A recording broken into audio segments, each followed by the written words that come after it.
Hi, my name is Jay Sugarman, and I want to welcome you to Museum Open House.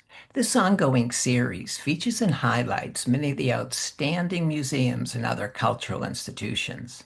The main purpose of most programs is to inform viewers about current and upcoming exhibits, various programs, resources, and other opportunities that are available for the general public.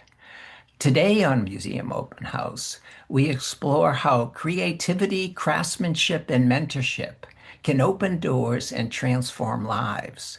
Currently at the Full Craft Museum, the exhibition entitled Shaping Futures, New Hampshire Furniture Masters Prison Outreach Program highlights the powerful intersection of fine woodworking and personal growth, showcasing work created through a unique initiative inside the New Hampshire State Prison for Men and the New Hampshire Women's Correction Facility.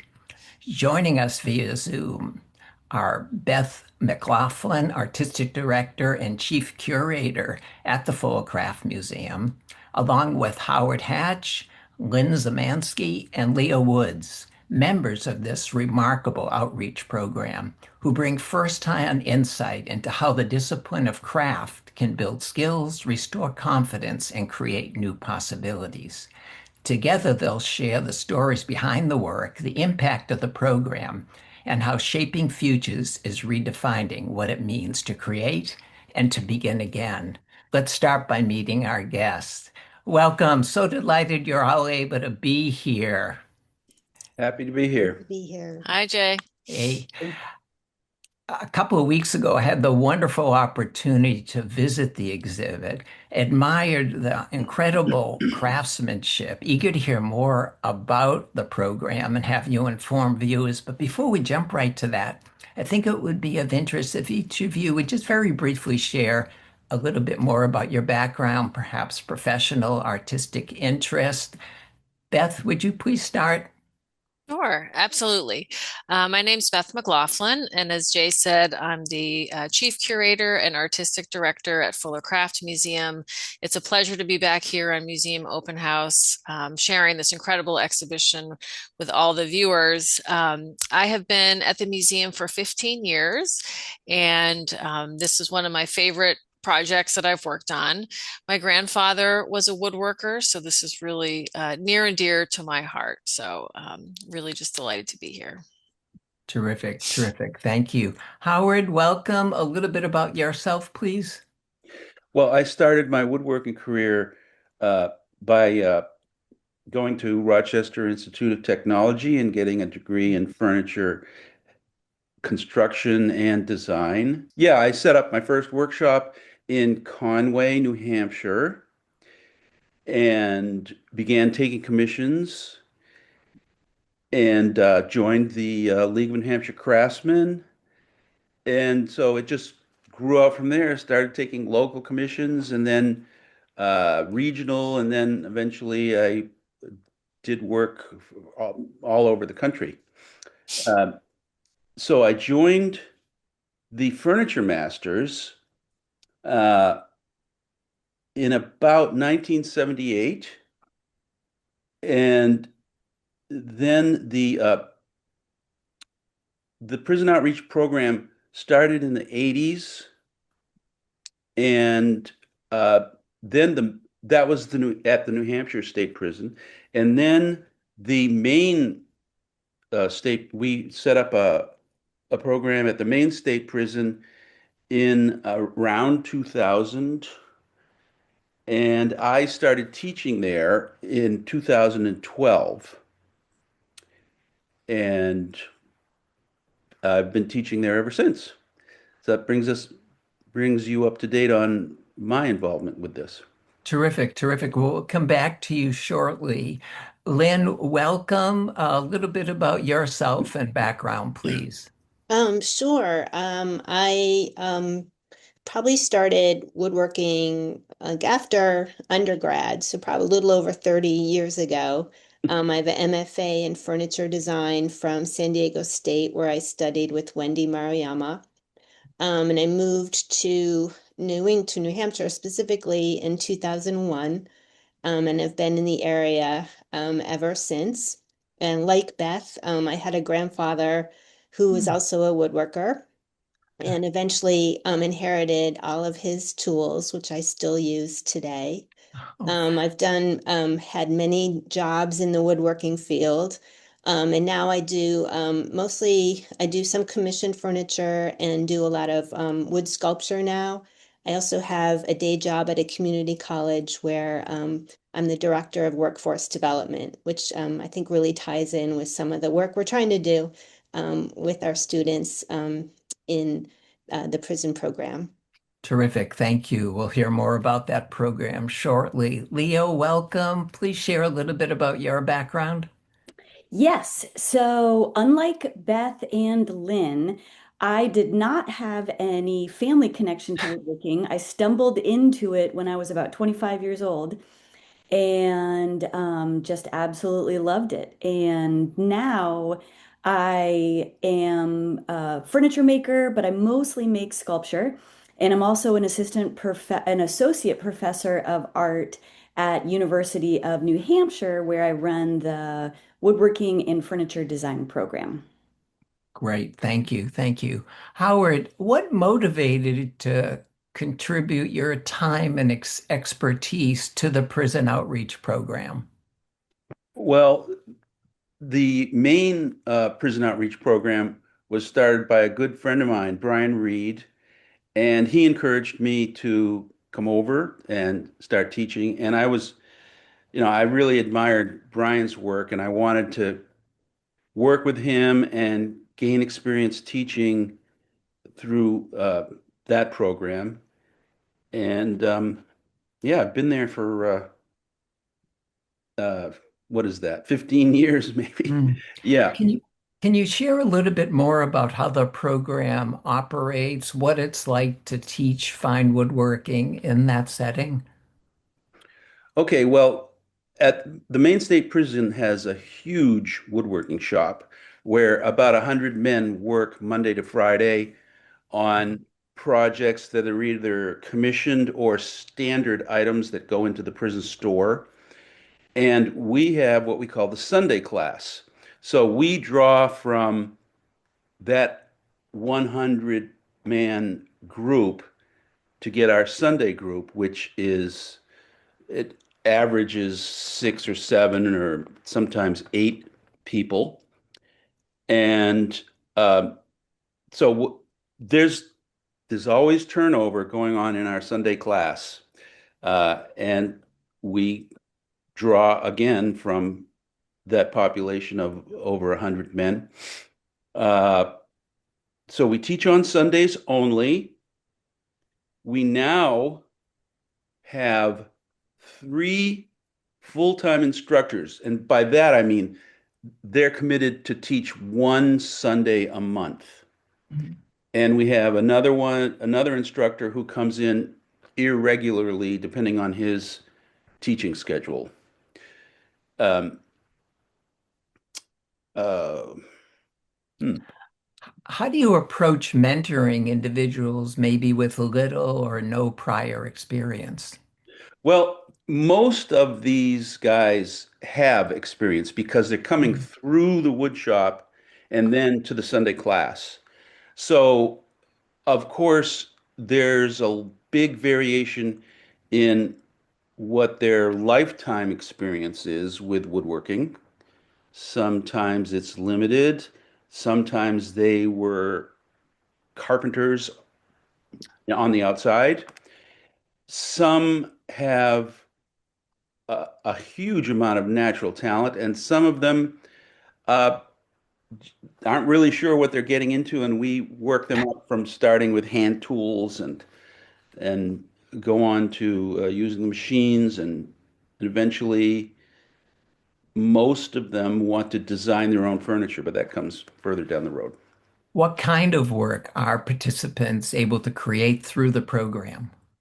All right, well, we start with just lessons in how to use your hand tools and cut dovetails and how to sharpen. We move on to simple furniture. The first one is what we call a shoe bench. So it's got dovetails and tenons. Then we move on to pieces which, like, for instance, a table with a drawer. So the drawer has to interface with the rest of the piece. There's a lot of planning that goes on when you get Mm. involved in that kind of thing. And then we move on to more advanced techniques. Might be, oh, tambour doors or inlay, veneer inlay. Um, all of us are learning for, nobody knows everything. We're all learning, even That's a after great 50 approach. years. And we'll be fortunate to see some examples in a little bit. Lynn, what motivated you to become involved with the outreach program? Um, I would say just the opportunity. The men's prison had in New Hampshire had been going on for decades and was very established when we began discussing the women's program. And I think the idea of bringing some equity into the types of opportunities that the inmates could have at the women's prison was really important to me, and so that's why I got involved. Leah, can you build on that and share how the program at the Women's Correctional Facility works? Absolutely. So we are in a unique situation at the women's facility. It's a relatively new building. It opened in 2018, Mm. and we are starting our woodworking program quite literally from scratch.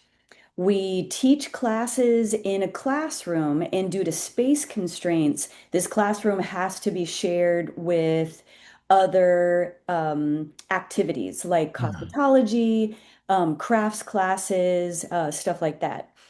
Due to those other classes, we're restricted in a lot of ways. We're restricted on the amount of time that women can spend in the class. So currently we are trying to begin classes again. We taught classes from October 2021 until May 2024.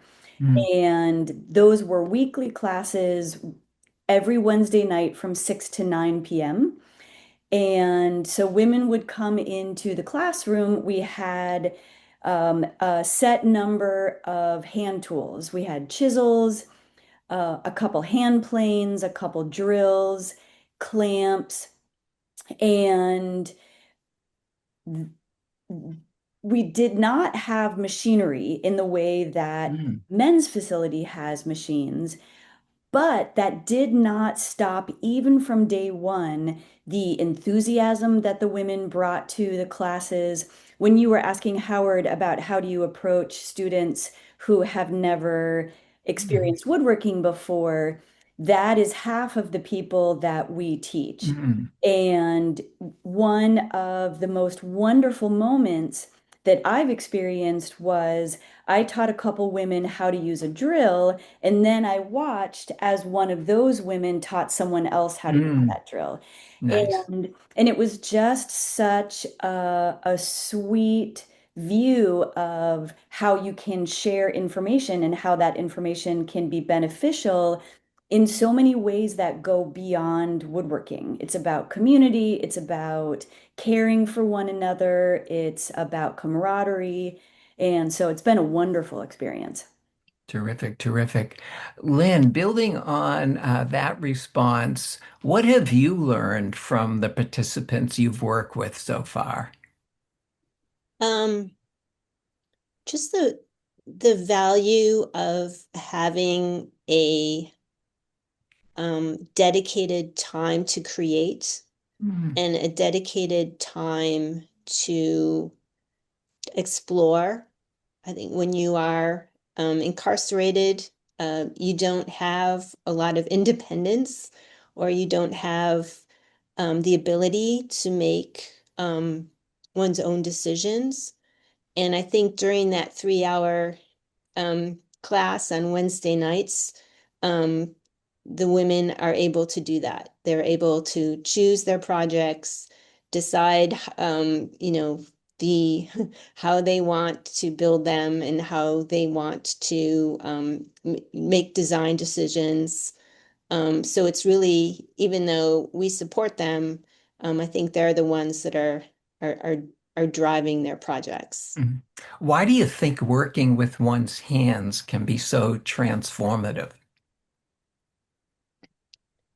Um, I, th- I don't, well, for me, I just feel like I think it's for some people like myself and probably for Leah and Howard, it's just inherently a way to be authentic, if I can use, if that's a word that's like overly used. But it just feels like I'm, you know, truly myself and engaged in the world in a way that I am not in any other capacity. Nice, nice.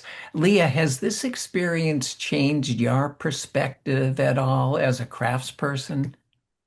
Yes, absolutely. Because I teach woodworking at UNH, I went into the experience of teaching woodworking at the prison with ideas about how to teach. And I've been teaching for a long time, since 2004, Mm, and I didn't realize in some ways how many assumptions I was making about what it would be like to teach in the prison facility. And I think one of the greatest ways that the experience has shaped me both as a teacher and as an artist is embracing the idea of there's so much that we can do that at first I would not have thought possible mm, because of our lack of equipment and tools. There were so many things that the women wanted to do, such as veneer a panel to make a box. And at first I thought, well, we can't do that because we don't have the kind of equipment that I'm used to using in my mm. studio or used to using in school. And sure enough, we did. And it has given me an ability to be a little freer in the way that I teach, the way that I sort of lay out ways of doing things. And I think it's become a lot more enjoyable for Mm. me, again, both as a teacher and an artist, to kind of learn about how I have my own assumptions and restrictions that I Mm. think can't be overcome. And the experience of teaching in the prison has kind of shown me how much is possible when you don't initially think that it is due to perceived restrictions. Nice, nice. Howard, before we move on to Beth, would you provide a similar response, what you've learned given your longtime involvement with participants? Well, as I said before, I what drew me to work at the prison was originally knowing Brian Reed, who established the program. And so I learned how to teach from Mm, Brian, who had a lot of experience as a teacher.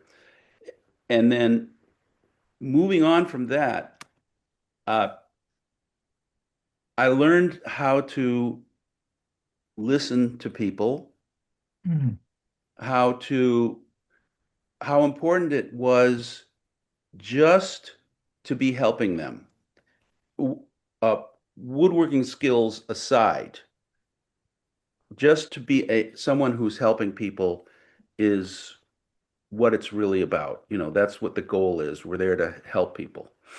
So I think it's given me a bigger appreciation of furniture, you know, in the big picture, you know, uh, that we only have one chance to make it right, and you want to make it right and have that beauty last for a long time. wonderful. No, it sounds like such a win-win-win opportunity for everybody involved.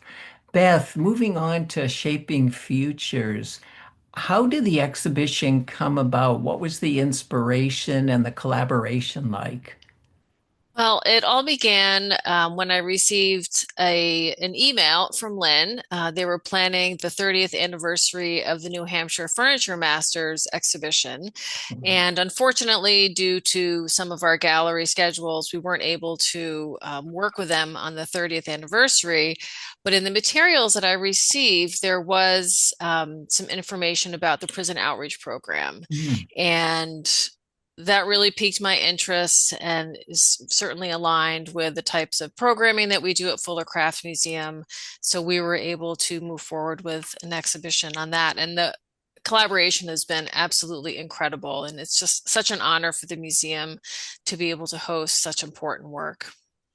Terrific. Well, we're fortunate to have a wonderful selection of images for those who haven't had the chance to visit yet. As we go through them, would you please share your thoughts on how the exhibition was curated, and feel free to add any commentary in general or about some specific pieces? Sure, absolutely. So Shaping Futures is found in our D. Tarlow Gallery, which is just adjacent to the reception area at the museum. It's the first space you see when you walk in the door. Apologies for my dog there. So what visitors will see is a range of objects. There's furniture such as dressers and stools, storage chests, desks, hutches, tables. There's also some games like a chessboard and a cribbage set that's really beautiful, in addition to some works of sculpture. So there's really a range of the different types of objects that are made in the workshops. And what's really interesting about how the exhibition was laid out is it integrates instructor work with the student work. Mm. So when you come into the space, um, the story that is first told is that about making, not about incarceration. So, and this to me is so important because often incarcerated populations are very much defined just by their crimes. And this exhibition really features these beautifully made objects that support identity and individuality, and it really humanizes the student inmates and presents them as skilled, creative men and women capable of making something beautiful and useful. So that I think is really important that we are able to tell that story. And it's simply just all the work is so exquisitely made and beautifully Oh, done. And yeah. no, it's incredible. What do you hope visitors might feel as they walk through the exhibition? Well, I hope that the visitors feel a real connection to the objects, a real connection to the individuals that have made the work. Um, and I also hope that they get an appreciation for the relationships that are formed and the collaboration that occurs in the workshops themselves. Mm. Because along with developing hand skills, the people that are making in the classroom are also developing a sense of patience, a sense of resilience, problem solving, and mentorship as well. So I think that visitors, when they come, can really see not just the skill that went into it, but all the other wonderful benefits of this program. What's been some of the reactions or feedback you've either observed or heard about the exhibition? We've had some wonderful feedback about the exhibition itself. I think people really appreciate the fact that we didn't separate the student inmate work from the instructor work and that it's just Mm. presented as a cohesive whole. I will also say, and maybe I can have Lynn or Leah speak more to this, that we do not have any of the women's work in the exhibition, despite our efforts at trying to make that happen. So that is one thing that I think surprises people when they come, and we certainly have information about why that is. But that's kind of an important detail, I think, as well. Most definitely, most definitely. If visitors leave remembering one thing, what do you hope it might be? I hope that it is that making and creativity can happen outside of traditional studio and academic environments. I think people have this idea that they have to have all this training and education to be a maker, to be creative. And I think this really shows that the power of making and using your hands, can pop up in the most unlikely of places. Mhm. Have you heard any reactions or feedback from the participants in the prison program about having their work in the museum? I have not, but perhaps one of our other crew have received some feedback on that, but Howard, I have Lynn, not. or Leah, have you had any reaction or feedback from having work exhibited at the Full Craft? I'm sorry, from whom? From the participants in the prison program, the outreach program. Well, of course, they're all very proud to have work in a museum. Um, yeah, it's thrilling for these guys the Fuller is a prestigious museum with a national reputation, and I made sure that they all knew that. Terrific, terrific. As we come to the end, Beth, could you briefly share some of the other current or upcoming exhibitions and programming at the Full Craft Museum, please? I'd be happy to. And I also wanted to just mention before I do that, that we have sold a few pieces from the exhibition. So that's Mm, another really wonderful outcome that we've seen, that people have come in and just been so taken with the work that they have purchased them for their own home, which really is wonderful. Um, so yes, in addition to Shaping Futures, we have a few other really compelling exhibitions on view. More Clay, The Power of Repetition, which is an exhibition that features 8 artists that are exploring repetition and abundance in ceramic art forms. We also recently opened an immersive exhibition by artist Gila Gueramian. It's called Forest of Here, and it's a site-specific installation made from upcycled and mm, handmade fiber elements with sound and light. great. And then coming up in June, we have an American Craft Fair, which is a collaboration with Worcester Center for Crafts. Terrific, terrific. Well, unfortunately, we've come to the end of the program. We'll have information about all the programs and the full craft that we discussed in the closing credits. And just congratulations to all of you for such an exemplary program and unbelievable craftsmanship. Definitely encourage viewers who haven't had the opportunity to make their way to the Fuller. I know it's on exhibit, I believe, into early June. Is that right? June 7th is the last day. Wonderful, wonderful. Well, continued success for all of you with future endeavors. Thank you for joining us. Thank you, Thank Jay. you. Thanks for having us. Thank you, Jay. Also, want to thank those of you watching for tuning in and hope you come by next time.